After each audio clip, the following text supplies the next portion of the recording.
So, doing these shocks, taking these off, and zoom out. Basically, you can turn your wheel, get access to your shock, then break this bolt loose. You see this right here, it has a backup. That's the nut basically, but it has a little handle for you to hold and stab that nut.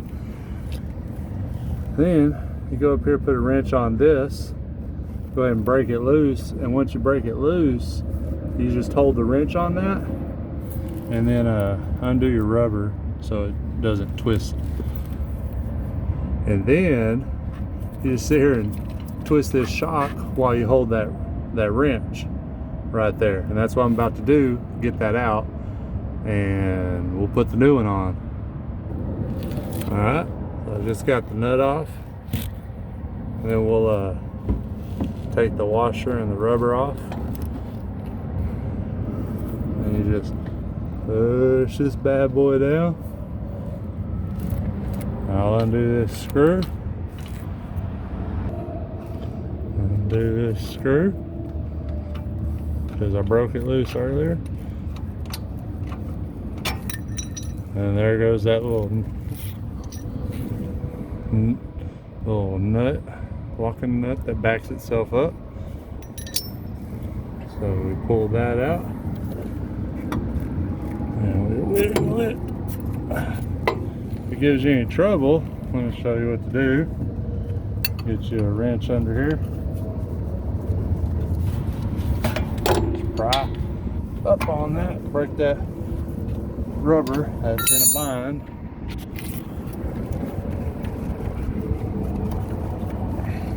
Well, hold on. The other one was immensely easier. That's why I wanted to make a video so that y'all can see that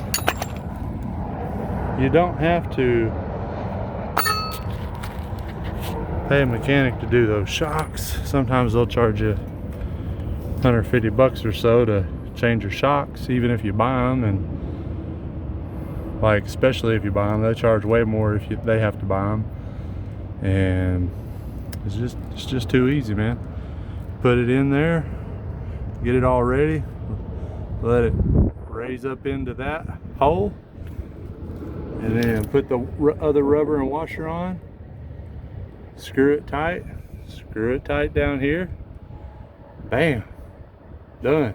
Except this new one, it's gas charged, so whenever you clip this, holding that, whenever you clip it, you know, it'll extend out like a spring almost.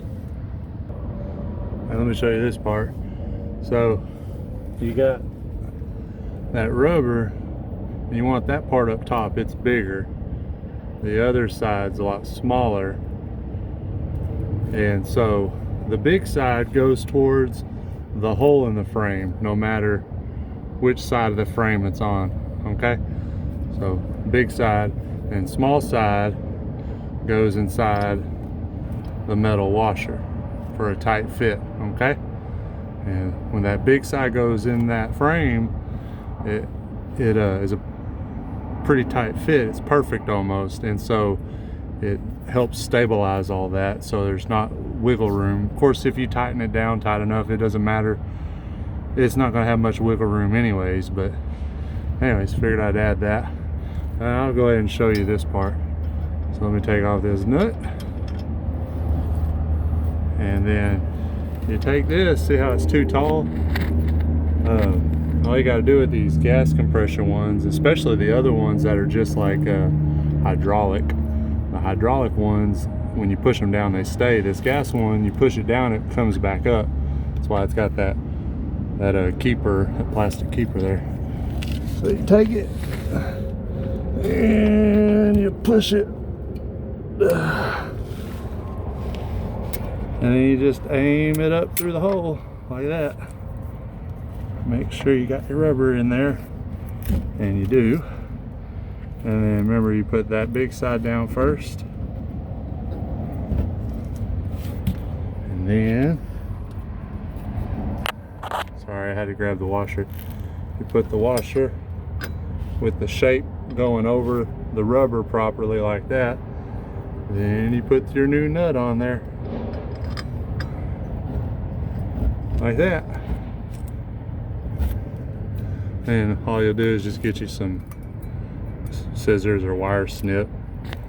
Get something that just pinches and cuts it. Don't get no razor blade and cut your face open. And you just tighten that, tighten that. I like these because they got a backup spot right here. You don't have to twist this, you know. You just back yourself up, tighten it here, or you can hold the back up here and tighten it with that little nut right there.